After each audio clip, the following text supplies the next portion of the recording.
আমার ভাইকে খুলুন না, আপনি যদি দম থাকে আপনি সপরিবারে জেলে যাবেন।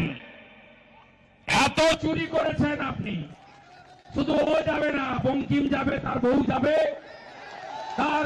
তার বড় জামাই স্বপন যাবে, ছোট জামাই অনুপ যাবে, সব একসঙ্গে যাবে, ধারে বংশে যাবে। ওপারে কতজনের আত্মীয় আছে নন্দীগ্রাম, খেজুরি, সুতাহাটা?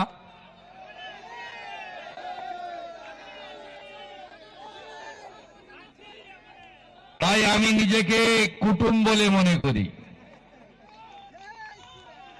কুটুম এসেছে তার কুটুমের কাছে।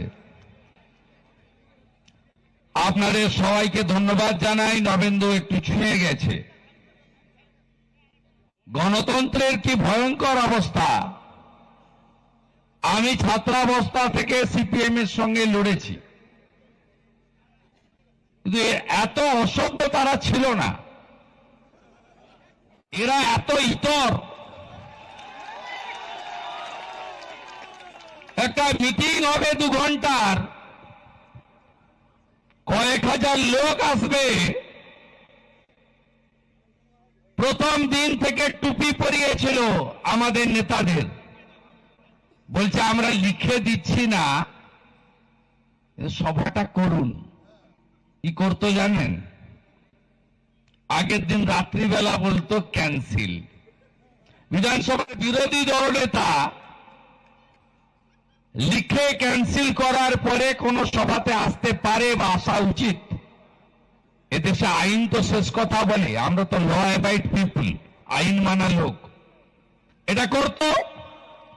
আমি নবেন্দু ভাইদের বলেছিলাম সবাইকে বিশ্বাস করবেন, কিন্তু মমতার চটি চাটাই পুলিশকে বিশ্বাস করবেন না। ঠিক তাই, বাধার পর বাধা, বাধার পর বাধা, বাধার পর বাধা। এসডিও রাত্রি 10টা পর্যন্ত বসিয়ে রেখেছে শীতের রাত্রে। এই দিচ্ছি, বললাম তো দিচ্ছি। এখানকার ওসির নাম কি? হ্যাঁ, অর্পণ নায়ক। এরা ছবি পাঠিয়ে দেবেন আমার কাছে, আমি গুছিয়ে রাখবো।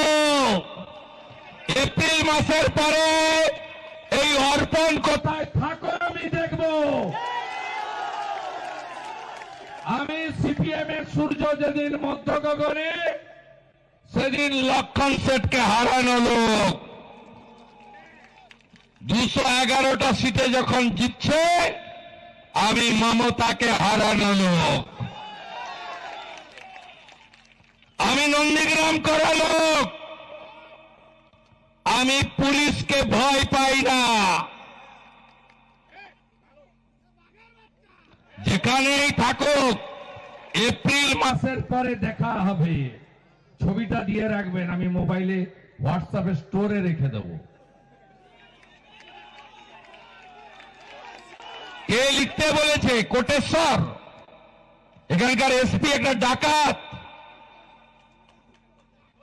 কয়লা কাণ্ডে 5 বার দিল্লিতে ইডি ডেকেছিল ওকে, 2 বার চোরের মতো গেছে। ব্যাগ গুছিয়ে রাখুন। কে কোটেশ্বর রাও, আপনার সঙ্গে ঠিক জায়গায় দেখা হবে। জসমিন দেশে যদাচার, গুন্ডাগর্দি না, এসআইআর করতে দেব না, এসআইআর করতে দেব না। কি সুন্দর হিন্দিতে বলেছিলেন মমता बनर्जी, पूरा आंदोलन होगा, पूरा आंदोलन, कुछ नहीं होगा, पूरा आंदोलन होगा। কি হলো? তারপরে যখন এসআইআর এর প্রথম পর্যায় হয়ে গেল, বলল এসআইআর করতে না দিলে রাষ্ট্রপতি শাসন হতো। উনি জানেন উনার সঙ্গে মানুষ নেই, কোনো মানুষ নেই। কেন নেই? কেন্দ্রের এবং আপনাদের যে অধিকার, ভারত সরকারের উন্নয়নের কাজ আপনারা পাননি। চুরি, জোচ্চুরি, দুর্নীতি ছাড়া অন্য কিছু করেনি। আপনি বলুন তো, কয়েক বছর আগে 2020 সালে আমফানের ঝড় হয়েছিল। আমফানের ঝড়ের পরে নরেন্দ্র মোদীজি এসেছিলেন বসিরহাটে, সুন্দরবন হেলিকপ্টার করে ঘুরে দেখেছিলেন। মোট 3750 কোটি টাকা দিয়েছেন। হাফ ভাঙা বাড়ি, ফুল ভাঙা বাড়িতে 20,000, পানের বরজে ইউনিট 6,000, গাই গরুতে 30,000, ছাগল বা অন্যান্য পোল্ট্রি সহ ফিশারি সহ যা ক্ষতি হয়েছে সব টাকা দিয়ে গেছিলেন। পেয়েছেন কেউ? কেউ পাননি। সুদ সহ দেব। আর ভুয়া টাকা, চুরি করা টাকা যত পঞ্চায়েত নির্মাণ সহায়কের বাড়িতে আছে, টক চালতার চাটনি এসব হয়নি, বাকি আছে, বাকি আছে, সন্ধ্যা অনেক বাকি আছে।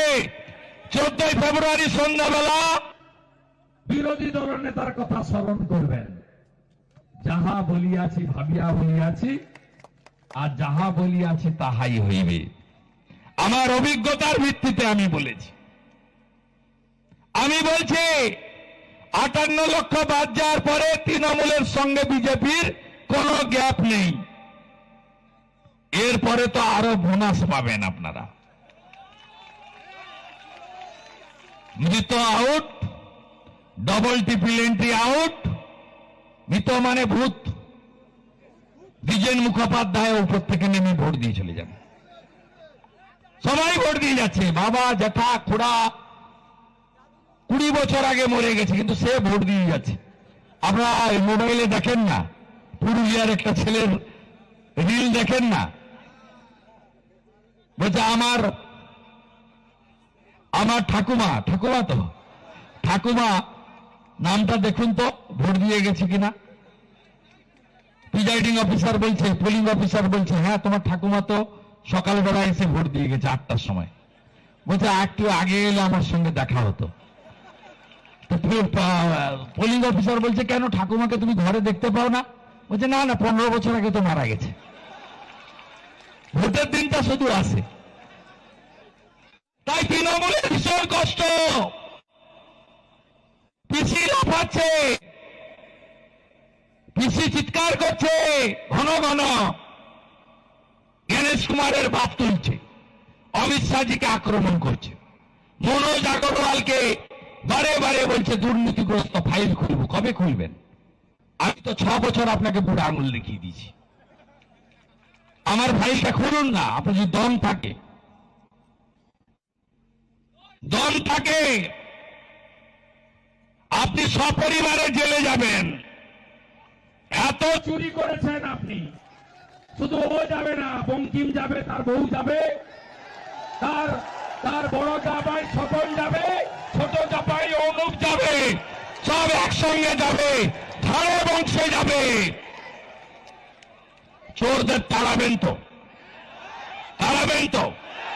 চোর তাড়াবেন তো? তৃণমূল মানে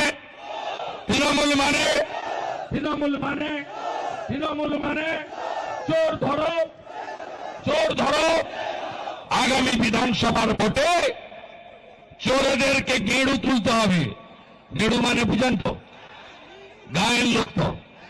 গেঁড়ু না উঠলে বীজতলা দেওয়া যায় এমনে, নিড়ানি দিতে হয় না। আগে বলদ ছিল, এখন ট্রাক্টর। একদম নিচ থেকে তুলে দিবেন। আরে সিপিএম তো এখনো বিটিম হয়ে ধুকধুক করে চলছে।